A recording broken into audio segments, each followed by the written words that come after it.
Happy Friday. Do you trust God when you don't know the answer? Sorry for being a little late. I lost my phone. I'm Cassie with Dream Big today. And I saw a common thread in today's reading about that. Do we trust God when we don't know the answers? What does our heart say in the struggles? And so I want to open with 1 Thessalonians 3. And I'm going to read it out of the 1 year here.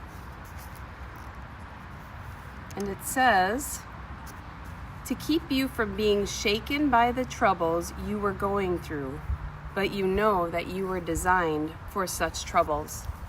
And we know they're going to come. Some believe that troubles come because of bad luck. Maybe it's caused by sin. Maybe it's a lack of faith. But this says that troubles are a part of God's plan for us. This whole chapter, Paul taught it, Jeremiah was teaching, there's many prophets that talk about it. And God strengthens our heart through those kinds of things. Struggles can build character. It gives us grit, which sometimes that's really hard to attain.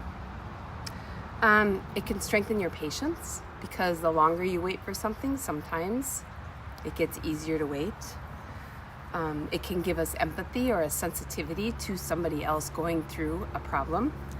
And those that are going through the ick, we can strengthen each other. Is also 1 Thessalonians says that. So problems are unavoidable. They're going to happen. And in this sinful world where there's so many that do not have hope, His believers, we need to bring the hope. We need to show the hope in our attitude as we're going through the struggles, the trials, the ick, the divorce, the rebellious child, the lost job, the bankruptcy, the diagnosis, a broken leg, traffic, a rude person. What does your heart reveal in all of these things? God doesn't have us go through these things to see what's in our heart. He knows what's in our heart. These kinds of struggles show us what's in our heart and what we need to work on. They're for us. They're to grow us. So if we are focused on God and His plan for us, even though we don't know what the answer is, we'll get through it. So do you trust Him in it? Do you trust Him with the unknown? Proverbs today started 25, and the first verse is, it's God's privilege to conceal things. His ways are so much higher than ours. His love so much deeper than we can fathom. We have no idea. It is God's revealing that we need to trust, His timing. It is not for us to know His plan.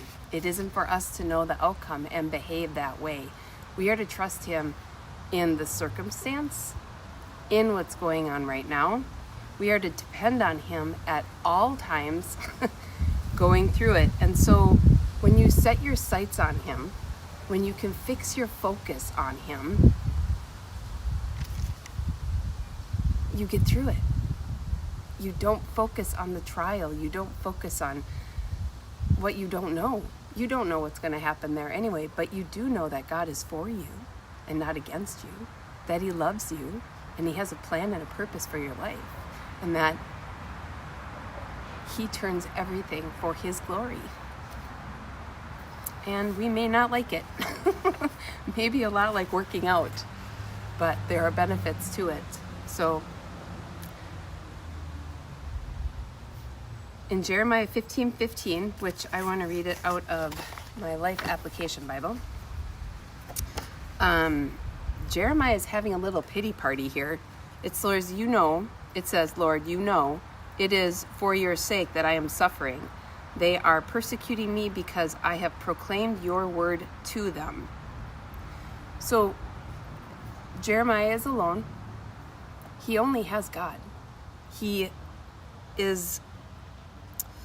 His words delight Jeremiah. He just wants to soak up all of God. But then also he says, I'm all alone. Where have you been? I sit alone beneath the hand of God, yet you have failed me in my time of need. Your help is as uncertain as a seasonal mountain brook. I couldn't imagine saying something like that to God, but I'm sure that I have been as disrespectful as that at times. But God redirects him here, and in 19 it says, you are to influence them. You are not to let them influence you. So think of that. In your circle, who is influencing you? Or are you influencing them?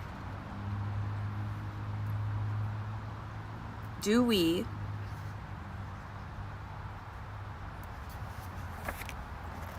change because of the influence around us? I want to read the comments in this one. It is out of the Life Application Bible, and it says there's 3 important lessons in this passage. So 1, in prayer we can reveal our deepest thoughts to God. Use your prayer language. God is waiting to hear from you. And 2, God expects us to trust him no matter what. And 3, we are here to influence others for God. To influence others for God. Do they see Christ moving in your life, in the struggles you're going through? And like it says in Thessalonians, are we staying strong and encouraging another? Influence another. Bring the hope to them. Because it doesn't all have to be hunky-dory. Traffic doesn't have to always go your way. You're going to be late. You're going to have problems. You're going to possibly get fired. What is your attitude in it? Do you trust him in growing you? That was my thought today. So thank you so much for being with me today. I hope this helps you go back and dwell in the Word a little bit more. He is waiting to share with you how he wants you to grow for him and glorify him. You are loved and you are never alone. Have a great weekend. Be blessed and go be a blessing.